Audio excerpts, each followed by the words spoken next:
des services.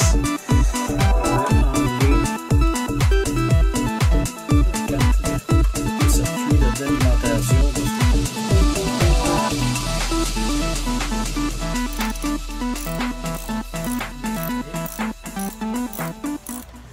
Bonjour et bienvenue à l'atelier. Aujourd'hui, je vais vous montrer comment prolonger la vie de vos ports USB, notamment sur ordinateur, tablette. Évidemment, ici, on a un ordinateur portable. Dans le cas d'un portable, ça va être un peu plus difficile d'utiliser la technique que je vais vous montrer. Mais ce qui vient créer, en fait, l'usure au niveau de ces ports-là, c'est le fait de brancher et de débrancher. Des trucs qu'on va y mettre. Certains vont utiliser une souris, d'autres, ça peut être une imprimante. Évidemment, une fameuse clé USB.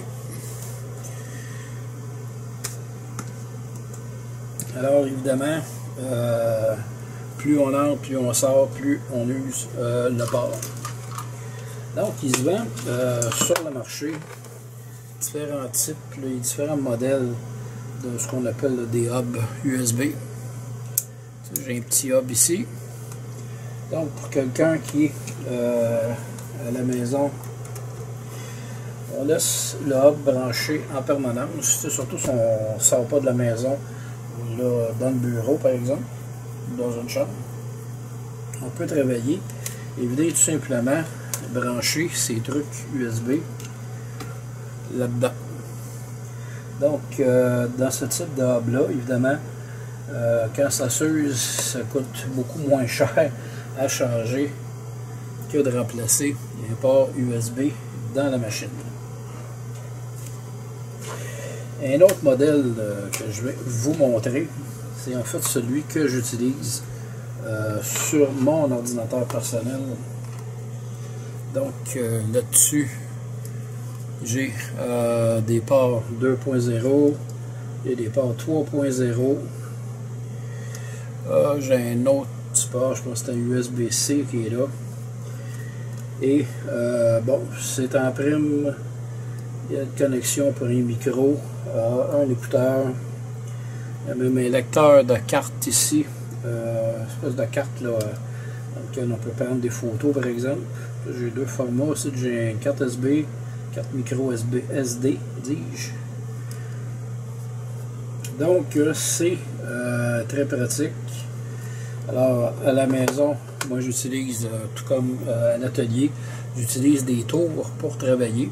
Donc des ordinateurs dans des tours. Alors ça demeure en permanence sur ma table de travail. Et lorsque j'ai à utiliser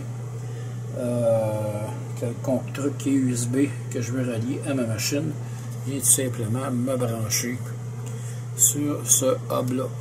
Évidemment, on peut brancher 2-3 trucs. C'est un peu comme un routeur dans le fond. Ça va gérer les trucs là, les uns aux autres, les uns à côté des autres, sans entrer là, en collision. Donc, très pratique. Je vous montre ici. Vous pouvez faire une recherche sur internet là, si ça vous intéresse de vous procurer un modèle similaire. Je me souviens plus du nom, mais en faisant une petite recherche sur Amazon, vous allez trouver ça très facilement. Alors, depuis un certain temps, à l'atelier, je commence à me spécialiser dans le remplacement de ports USB. Parce que c'est possible de le faire, parce que souvent, il y a des appareils qui sont tellement compliqués à défaire que ça prend presque un ingénieur puis les réassembler. Mais, règle générale, je parviens là, à les faire assez facilement. Donc ici, différents types, je vais le mettre dans la caméra pour que ça bouge trop. Donc c'est tout des ports USB le standard, mais c'est les connexions en arrière qui sont différentes selon le type d'appareil. On a ici, c'est différent. Donc le nombre de connecteurs est pas le même sur tous les ports USB. Il y a des variances. Ici, on a un port là, qui est différent. Alors ici, j'ai même des, ça va se stabiliser, des micro USB avec les petits connecteurs là. Fait qu'on est équipé pour changer ces choses-là. Bon, qui ne font pas très bien. Et depuis un certain temps, j'ai commencé, c'est un peu hors sujet, mais je vous montre quand même, à remplacer les boutons de contact dans différents appareils.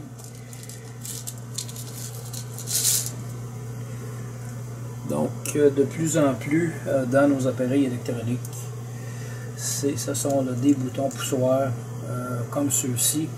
Donc, ceux-là, c'est vraiment pour les petits appareils. Donc, les boutons poussoirs qu'il y a à remplacer. Et maintenant, avec le microscope électronique que je vous ai présenté dans une autre vidéo, ça devient plus facile là, à remplacer et à travailler. Bref, généralement, ce sont davantage des boutons comme celui-ci que je vais remplacer. Dans ce contenant-ci, ce sont des boutons à 4 contacts. Il y a également des boutons à 2 contacts. Bref, bon, j'en ai là, de plusieurs formats différents. Et ça s'installe dans tout ce qui est utilisable avec ce type de bouton-là. Ça peut être tant dans un micro-ondes que dans un téléviseur. Certains modèles de radio. Bref, les équipements s'en viennent de plus en plus là, comme ça. Alors à l'atelier, on s'équipe tranquillement pour faire davantage de réparation. Et bon, on va reculer ça un peu. Et je dois dire que depuis un certain temps, je fais davantage de réparations électroniques. Donc j'avance en âge des réparations mécaniques. Ça commence là à être plus difficile. Donc on va laisser ça aux jeunes. Alors si vous avez des trucs à réparer, que vous êtes dans la région de Montréal, Québec, n'hésitez pas à me contacter. Ça me fera plaisir de prendre contact avec vous et voir si mon expertise peut vous être utile. Sur ce, j'espère que vous avez aimé la vidéo. Je vous dis merci et à la prochaine.